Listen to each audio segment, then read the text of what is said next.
দর্শক, বার্ন ইনস্টিটিউটে মৃত্যুর সঙ্গে পাঞ্জা লড়ছেন মাইলস্টোনের দগ্ধ শিক্ষার্থীরা। সেখানকার বর্তমান পরিস্থিতি জানাতে যুক্ত হচ্ছেন সহকর্মী মাহমুদ হাসান। হাসান, জানাবেন বার্ন ইউনিটে আজকের কি পরিস্থিতি, কি অবস্থা দেখছেন বিস্তারিত। নাফিসা, বার্ন ইনস্টিটিউটে যে ৩৩ জন ভর্তি আছে তাদের অবস্থা কিন্তু এখনও অপরিবর্তিত আছে এবং তারা চিকিৎসক যারা আছেন তারা কিন্তু তাদেরকে নিবিড়ভাবে পর্যবেক্ষণ করছে। আইসিইউ এবং ক্রিটিক্যাল মিলিয়ে এখানে আছেন ৪ জন।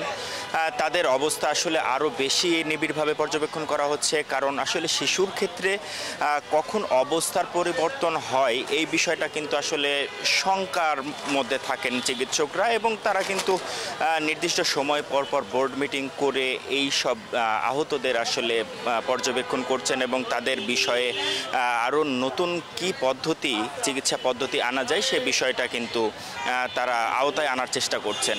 এবং বহির্বিশ্ব থেকে যারা প্রতিনিধি দল আছেন তাদের সাথে পরামর্শ করে এই চিকিৎসা কাজ এগিয়ে নেওয়া হচ্ছে। 2:30 পরপরই আসলে জাতীয় বার্ন ইনস্টিটিউটের পরিচালক এখানে ব্রিফ করবেন। তারপরে আসলে পরবর্তীতে যে আপডেটটা তিনি জানাবেন সেটা হয়তো জানাতে পারবো।